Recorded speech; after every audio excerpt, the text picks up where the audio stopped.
നമുക്ക് വേണ്ടാത്തതിനെ കുറിച്ചാണ് നമ്മൾ ചിന്തിച്ചുകൊണ്ടേയിരിക്കുന്നത്.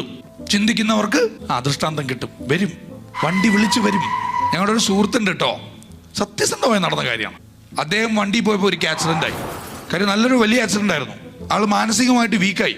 ആക്സിഡന്റിനെ കുറിച്ച് ചിന്തിക്കാൻ തുടങ്ങി. പിന്നീട് പ്രാർത്ഥന മുഴുവൻ, ദൈവമേ അപകടത്തിൽ നിന്ന് രക്ഷപ്പെടുത്തണേ ദൈവമേ. അങ്ങനെ പതിയെ വണ്ടി ഓടിപ്പ് നിർത്തിയിട്ട് അദ്ദേഹം ഒരു ഡ്രൈവറെ വെച്ചിട്ട് വണ്ടി ഓടിക്കാൻ തുടങ്ങി. ആ ഡ്രൈവറും കൊണ്ടുപോയി ഇടിച്ചു. ഭീതിയും പ്രയാസവും വീണ്ടും ഇരട്ടിച്ചു. വീണ്ടും പ്രാർത്ഥന തുടങ്ങി. ഓട്ടോ വിളിച്ചു പോകാൻ തുടങ്ങി. ഓട്ടോയും തട്ടി. സത്യസന്ധമായ കാര്യമാണ്. ആളെല്ലാം ഉപേക്ഷിച്ചിട്ട് നടന്നു പോയപ്പോഴും സൈക്കിള് തട്ടിയെന്നാണ് റിപ്പോർട്ടുണ്ടായിരുന്നത്. സൈക്കിൾ വന്ന് തട്ടി, അത് കുഞ്ഞു കൊച്ച വന്ന് തട്ടിയത്. പക്ഷെ അപകടം സംഭവിച്ചു. ആള് അത്യാവശ്യം പോകേണ്ടിടത്തൊക്കെ പോയി നോക്കി. മറ്റേ ജാതകം നോക്കി, അവിടെ പള്ളിയിൽ പോയി, അമ്പലത്തിൽ പോയി, ചർച്ചിൽ പോയി, എല്ലായിടത്തും പോയി നോക്കി. അവരൊക്കെ ഓരോ മറ്റേ പരിഹാരക്രിയയൊക്കെ പറഞ്ഞു കൊടുത്തു.